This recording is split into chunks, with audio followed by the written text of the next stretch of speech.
Hi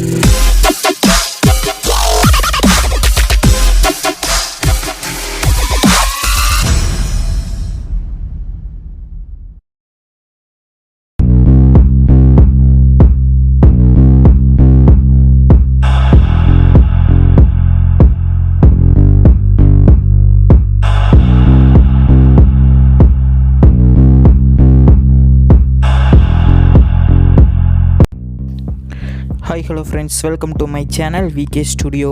நம்ம இன்றைக்கி என்ன வீடியோ பார்க்க போகிறோம் அப்படின்னு பார்த்தீங்கன்னா, இப்போ இங்கே ஸ்க்ரீனில் ப்ளே ஆகிட்டுருக்குல்ல, அதாவது ஒரு 4 வாட்டர் மார்க் வந்து டிஸ்பிளே ஆகிட்டுருக்கும். இந்த 4 வாட்டர் மார்க் எப்படி எடிட் பண்ணுறது அப்படிங்கிறத இந்த வீடியோவில் பார்க்க போகிறோம்.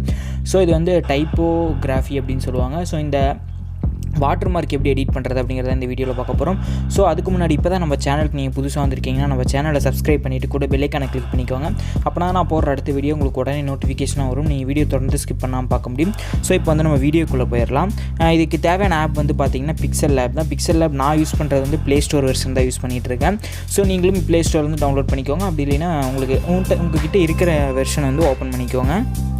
PixelLab ஓப்பன் பண்ணதுமே இப்படி தான் இன்டர்ஃபேஸ் இருக்கும். ஃபஸ்ட்டு நான் கீழே டிஸ்கிரிப்ஷனில் வந்து மெட்டீரியல் பேக்கேஜ் அப்படின்னு சொல்லி மெட்டீரியல் டவுன்லோட் லிங்க் அப்படின்னு சொல்லி ஒரு லிங்க் கொடுத்துருப்பேன். அதை வந்து டவுன்லோட் பண்ணிக்கோங்க.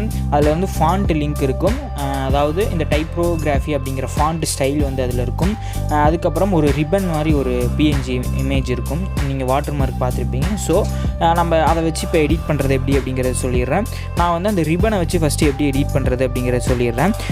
பேக்ரவுண்ட் இமேஜ் கீழே வந்து 4th இருக்கிற ஆப்ஷன்ஸ்குள்ளே போயிட்டு கலர் ஆப்ஷன்ஸ்குள்ளே போயிட்டு கலர் வந்து பிளாக் கலர் வச்சுக்கோங்க. அப்போ நான் வந்து பிளாக் கலர் வச்சுருக்கிறேன். ஆனால் நம்ம வைக்க போகிறது வந்து டிரான்ஸ்பரண்ட் தான் வைக்கணும். நீங்கள் எடிட் பண்ணும்போது பிளாக் கலர் வச்சுக்கோங்க. அப்போனா தான் நல்லா தெரியும். இந்த நியூ டெக்ஸ்ட் அப்படின்ற டபுள் டேப் பண்ணிவிட்டு டெலீட் பண்ணிவிட்டு உங்களுக்கு அது என்ன வேணுமோ அதை டைப் பண்ணணும். நான் இன்ஸ்டாகிராம் ஸ்பேஸ் விட்டு அந்த ஒரு லைனு, அதுக்கப்புறம் திருப்பி ஒரு ஸ்பேஸ் விட்டு நம்ம உங்கள் இன்ஸ்டா பேஜ் ஓகேவா விகே கிரியேஷன் டைப் பண்ணியாச்சு. இதுக்கு வந்து உங்களுக்கு என்ன ஃபாண்ட் வேணுமோ அதை வைங்க. இந்த ரிப்பனுக்கு மட்டும் நம்ம போல்டாக வச்சா தான் நல்லாயிருக்கும். ஸோ அதனால் போல்டு அந்த ஃபாண்ட் ஸ்டைலுக்குள்ளே போயிட்டு லெமன் மில்க் நான் ஃபாண்ட் வச்சுருக்கேன். ஸோ அந்த லெமன் மில்க் ஃபாண்ட்டை நான் வந்து ஆட் பண்ணிக்கிறேன்.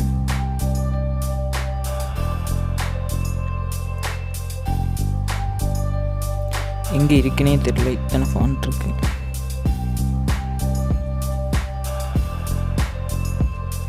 ஓகே, நான் லெமன் ஃபாண்ட் வந்து வச்சுட்டேன். ஸோ சைஸ் சின்னது பண்ணிவிட்டு கொஞ்சம் மேலே தூக்கி வச்சுருங்க. வச்சதுக்கப்புறம் கீழே அந்த 3rd இருக்கிற ஆப்ஷன்ஸ்குள்ளே போயிட்டு இம்போர்ட் அப்படிங்கிற ஆப்ஷன்ஸ்குள்ளே போயிட்டு நான் அந்த ரிப்பன் PNG கொடுத்துருப்பேன். அந்த PNG வந்து நம்ம இப்போ இம்போர்ட் பண்ணிக்கலாம். ஓகேவா? ஸோ இந்த PNG தான். இந்த PNG இம்போர்ட் பண்ணிவிட்டு நீங்கள் ஜஸ்ட்டு கொஞ்சம் சைஸ் பெருசாக இன்க்ரீஸ் பண்ணிக்கோங்க. இந்த சைடில் ரேஷியோ விட்டு வெளியே போகாத மாதிரி இன்க்ரீஸ் பண்ணிவிட்டு நான் இப்போ சென்டரில் சும்மா வச்சுட்டு இதை வந்து லாக் பண்ணியிருக்கேன். மேலே அந்த லேயர் சிம்பிளில் போயிட்டு அதை லாக் பண்ணிவிட்டு அந்த ரிப்பன் சிம்பிளை கீழே கொண்டு வந்து போட்டுருங்க. லாங் ப்ரெஸ் பண்ணி இப்படி கீழே கொண்டு வந்தீங்கன்னா அந்த ரிப்பன் கீழே வந்துடும். வந்ததுக்கப்புறம் உங்கள் டெக்ஸ்ட்டை செலக்ட் பண்ணிவிட்டு இதில் வைக்கணும். வச்சுட்டு இந்த டெக்ஸ்ட்டு கலர் வந்து ரெட் கலர் சூஸ் பண்ணிக்கோங்க. ஓகேவா? ரெட் கலர் சூஸ் பண்ணிவிட்டு இப்படி கரெக்டாக இப்படி வச்சுக்கோங்க. வச்சதுக்கப்புறம் ஒரு லோகோ, இன்ஸ்டாகிராம் லோகோ ஆல்சோ அந்த பேக்கேஜிலே இருக்குது. நீங்கள் அந்த பேக்கேஜ் அதாவது மெட்டீரியல் டவுன்லோட் பண்ணிங்கன்னா எல்லாமே உங்களுக்கு வந்துடும். நான் இந்த லோகோவில் என்னென்ன யூஸ் பண்ணியிருக்கோனோ அது எல்லாமே அதிலே கொடுத்துருக்கேன். அதே மாதிரி இம்போர்ட் ஆப்ஷன்ஸ்குள்ளே போயிட்டு நம்ம அந்த லோகோவை ஆட் பண்ணிடணும். ஸோ இந்த லோகோ தான். இந்த மாதிரி நான் 2 லோகோ டிஃப்ரெண்ட்டாக கொடுத்துருப்பேன். நீங்கள் ட்ரை பண்ணி பாருங்கள். இந்த லோகோவை ஆட் பண்ணிவிட்டு கலர் வந்து இதுக்கும் ரெட் கலரை சூஸ் பண்ணிக்கோங்க. இது கொஞ்சம் இது அதாவது கொஞ்சம் மேலே ஜூம் பட்டன் கிளிக் பண்ணி ஜூம் கூட பண்ணிக்கோங்க. ஜூம் பண்ணிவிட்டு கரெக்டாக வச்சுக்கோங்க சைஸ். இது உங்களுக்கு ரொம்ப மெலிசாக இருக்கிற மாதிரி தெரிஞ்சுன்னா நீங்கள் இதை வந்து ஷேடோ அந்த ஸ்ட்ரோக் அப்படின்றதில் போயிட்டு அதை எனேபிள் பண்ணிவிட்டு அதே ரெட் கலர் வச்சிட்டிங்கன்னா உங்களுக்கு கொஞ்சம் அது போல்டாக தெரிகிற மாதிரி இருக்கும். ஆனால் நான் இன்னொரு லோகோ கொடுத்துருக்கேன். ஓகேவா? கரெக்டாக பார்த்து வச்சுக்கோங்க. லோகோ ரொம்ப பெருசாக வைக்க வேண்டாம். ஓகே, இந்த அளவே போதும். ஓகேவா? இதுக்கப்புறம் அந்த லேயர் ஆப்ஷன்ஸ்குள்ளே போயிட்டு அந்த எல்லாத்தையுமே செலக்ட் பண்ணி ஒரு குரூப் போட்டுக்கோங்க. கீழே வந்து பார்த்தீங்கன்னா 3rd இருக்குல்ல, அதாவது எல்லாத்தையும் செலக்ட் பண்ணிவிட்டு 3rd இருக்கிற ஆப்ஷன் கொடுத்தோம்னா அதெல்லாம் ஒரு மெர்ஜ் ஆயிரும்.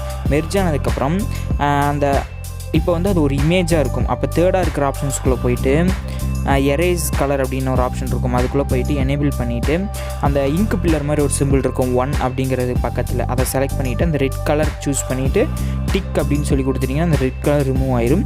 அந்த ஃபஸ்ட்டாக ஒரு ஆப்ஷன் இருக்கும் அட்ஜஸ்ட் பண்ணுற மாதிரி, அதை லைட்டாக மட்டும் இன்க்ரீஸ் பண்ணிக்கோங்க. ஒரு 18-20 வச்சுக்கோங்க. வச்சதுக்கப்புறம் திருப்பி அந்த இதுலேயே கலர் அப்படிங்கிற ஆப்ஷன்ஸ்குள்ளே போயிட்டு கலர் எனேபிள் பண்ணிவிட்டு ரெட் கலர் இருக்கும், அது டிஃபால்ட்டாக நம்ம ஒயிட் கலர் வச்சுக்கணும். ஓகேவா, இவ்வளோ தான். வச்சதுக்கப்புறம் கீழே 4th இருக்கிற ஆப்ஷன்ஸ்குள்ளே போயிட்டு டிரான்ஸ்பரண்ட் அப்படிங்கிறது கிளிக் பண்ணிவிட்டு சேவ் அஸ் இமேஜ் கொடுத்துட்டு டிஃபால்ட்டாக இருக்கிறதுல வந்து அல்ட்ரான்னு வச்சு சேவ் பண்ணிக்கோங்க. ஓகேவா, டிஃபால்ட் அல்ட்ரா இப்படி வச்சு நீங்கள் சேவ் பண்ணிக்கோங்க. இப்போ நான் அடுத்து வந்து டைப்போகிராஃபி எப்படி எடிட் பண்ணுறது அப்படிங்கிறத சொல்லிடுறேன். இப்போ உங்களுக்கு ஸ்டார்டிங்கில் இப்படி தான் இருக்கும்னா அந்த நியூ டெக்ஸ்ட் அப்படிங்கிற டபுள் டேப் பண்ணிவிட்டு உங்களுக்கு என்ன ஃபஸ்ட்டு உங்கள் பேஜ் நேம் டைப் பண்ணணும். விகே கிரியேஷன் அப்படின்னு டைப் பண்ணிவிட்டு உங்களுக்கு வந்து இந்த டைப்போகிராஃபி யூஸ் பண்ணும்போது உங்களோட ஃபஸ்ட் லெட்டர் மட்டும்தான் கேப்ஸில் இருக்கணும், மற்றதெல்லாம் ஸ்மாலில் இருக்கணும். விசி அப்படிங்கிறத மட்டும் கேப்ஸில் போட்டு கொஞ்சம் சைஸ் இந்த அளவு வச்சுக்கிறேன். ஃபாண்ட் ஸ்டைல் மாற்றுவோம்ல, அந்த ஆப்ஷன்ஸ்குள்ளே போயிட்டு நான் இந்த ஃபாண்ட்டெல்லாம் கீழே கொடுத்துருக்கேன்னு சொல்லியிருக்கேன் டிஸ்கிரிப்ஷனில். அந்த மெட்டீரியலுக்குள்ளே இந்த ஃபாண்ட்டெல்லாம் இருக்கும். இந்த டைப்போகிராஃபியில் வச்சு என்னென்ன எடிட் பண்ணலாமோ அது இதுக்கு தேவையான ஆப்லாம் இருக்கும். இப்போ நான் உங்களுக்கு எக்ஸாம்பிளுக்கு இந்த ஃபாண்ட்டை மட்டும் செலக்ட் பண்ணியிருக்கேன். இந்த ஃபாண்ட் அப்படி கரெக்டாக சைஸ் ரீசைஸ் பண்ணிக்கோங்க. உங்களுக்கு சைடில் எஸ்வி அந்த மாதிரி ஏதாவது கட் ஆகிற மாதிரி தெரிஞ்சுன்னா இப்படி முன்னாடி ஒரு 2 ஸ்பேஸ் பின்னாடி ஒரு 2 ஸ்பேஸ் இப்படி கொடுத்துருங்க. ஓகேவா, இதை சென்டராக பார்த்து நான் வச்சுக்கிறேன். வச்சதுக்கப்புறம் இதுக்கு இன்ஸ்டாகிராம் அப்படிங்கிறத டைப் பண்ணணும். அதை செலக்ட் பண்ணிவிட்டு அப்படியே ஒரு காப்பி போட்டு அதை இன்ஸ்டாகிராம் அப்படின்னு சொல்லி டைப் பண்ணிக்கோங்க. இன்ஸ்டாகிராம் ஆர் யூடியூப் டெலிகிராம் எதாக இருந்தாலும் இன்ஸ்டாகிராம் அப்படின்னு டைப் பண்ணிக்கோங்க. டைப் பண்ணிவிட்டு அதே மாதிரி ஃபாண்ட் இதுக்குள்ளே போயிட்டு உங்களுக்கு ஏதாவது போல்டு ஃபாண்ட் ஏதாவது பிடிச்சிருந்ததை வச்சுக்கோங்க. நான் லெமன் மில்கே வச்சுக்கிறேன். லெமன் மில்க் வச்சதுக்கப்புறம் சைஸ் கொஞ்சம் சின்னது பண்ணிக்கிறேன். சின்னது பண்ணி இந்த இடத்துல வச்சுட்டு கீழே பார்த்தீங்கன்னா ஸ்பேசிங் அப்படின்னு ஒரு ஆப்ஷன் இருக்கும். அதை லைட்டாக இன்க்ரீஸ் பண்ணிகிட்டே இருந்தீங்கன்னா அந்த ஒவ்வொரு லெட்டருக்கும் ஸ்பேஸ் விழுக்கும். லைட்டாக ஸ்பேசிங் பண்ணிவிட்டு இந்த இதுக்குள்ளே வர மாதிரி நீங்கள் வச்சுக்கோங்க கரெக்டாக. ஓகே, இப்படி வச்சதுக்கப்புறம் கீழே 3rd இருக்கிற ஆப்ஷன்ஸ்குள்ளே போயிட்டு இம்போர்ட் அப்படிங்கிற ஆப்ஷன்ஸ்குள்ளே போயிட்டு நம்ம டெலிகிராம் லோகோ வந்து ஆட் பண்ணிக்கலாம். டெலிகிராமில் இன்ஸ்டாகிராம் லோகோ ஆட் பண்ணிவிட்டு சைஸ் சின்னது பண்ணி மேலே அந்த லென்ஸ் சிம்பிளை கொடுத்து இமேஜை கூட ஜூம் பண்ணிவிட்டு கரெக்டாக அந்த லோகோ மட்டும் வைங்க. சைஸ் சின்னது பண்ணிவிட்டு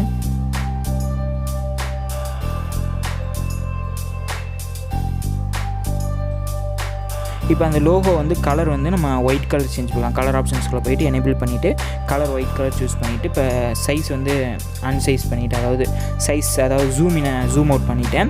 கீழே 4th இருக்கிற ஆப்ஷன்ஸ்குள்ளே போய் டிரான்ஸ்பரண்ட் அப்படிங்கிறத சூஸ் பண்ணி நீங்கள் வீடியோ வந்து சேவ் பண்ணிங்க. இந்த இமேஜ் வந்து நீங்கள் சேவ் பண்ணிக்கோங்க. அதேமாதிரி சேவஸ் கொடுத்து டிஃபால்ட் இருக்கிறத வந்து அல்ட்ரான் மாற்றி நீங்கள் சேவ் பண்ணிக்கோங்க. இதுக்கப்புறம் நிறைய பேர் கேட்டது வந்து அந்த ஸ்க்ரீன் ஆப்ஷன் ஓவர்லே எப்படி எடிட் பண்ணுறதுன்னு நிறைய பேர் தெரில அப்படின்னீங்க. அது நிறைய பேருக்கு தெரிஞ்சிருக்கும். புதுசாக யாராவது தெரில, புதுசாக இப்போ வரவங்களுக்கு வந்து அவ்வளோக்கா தெரியல. ஸோ அதையும் நான் இந்த வீடியோவிலே சொல்லிடுறேன். நீங்கள் எந்த ஒரு ஆப் யூஸ் பண்ணுறதா இருந்தாலும் அலைட் மோஷன், கை மாஸ்டர், நோடி எதில் இருந்தாலும் இந்த பிளண்டிங் அப்படிங்கிற ஆப்ஷன் இருக்கும். நான் உங்களுக்கு அலைட் மோஷனை வச்சு நான் சொல்லி காமிக்கிறேன். இப்போ வந்து நான் அலைட் மோஷனில் ஒரு இமேஜ் ஆட் பண்ணி வச்சுருக்கேன். அந்த ப்ளஸ் சிம்பிள் கொடுத்து இமேஜ் அண்ட் வீடியோஸ்குள்ளே போயிட்டு நம்ம இப்போ எடிட் பண்ண லோகோ வந்து ஆட் பண்ணணும். இப்போ வந்து அந்த ரிபன் மாதிரி இருக்குல்ல, இந்த லோகோ ஆட் பண்ணியிருக்கேன். ஓகே, இப்போ நான் ரிபன் மாதிரி இருக்கிற லோகோ ஆட் பண்ணியிருக்கேன். இதில் வந்து பிளண்டிங் அண்ட் ஒப்பாசிட்டி அப்படிங்கிற ஆப்ஷன்ஸ்குள்ளே போயிட்டு லைட் அண்ட் கான்ட்ராஸ்ட் அப்படின்னு இருக்குல்ல, அதில் ஓவர்லே அப்படின்னு இருக்கும். இதுதான் இது எல்லாத்துக்குமே நிறைய பேருக்கு தெரியும். ஆனால் நிறைய பேர் எப்படி கேட்குறீங்க. ஸோ அதனால் இந்த ஒரு சின்ன இது வந்து இதுலேயும் சொல்லிடுறேன். ஸோ அவ்வளோதான். இந்த வீடியோ பிடிச்சிருந்தா மறக்காமல் லைக் பண்ணுங்கள், உங்கள் ஃப்ரெண்ட்ஸ்க்கு ஷேர் பண்ணுங்கள். நம்ம சேனலில் சப்ஸ்கிரைப் பண்ணிவிட்டு கூட பெல் ஐகானை கிளிக் பண்ணிக்கோங்க. அப்போ தான் நான் போடுற அடுத்த வீடியோ உங்களுக்கு உடனே நோட்டிஃபிகேஷனாக வரும். நீங்கள் வீடியோ தொடர்ந்து ஸ்கிப் பண்ணாமல் பார்க்க முடியும். Thank you friends.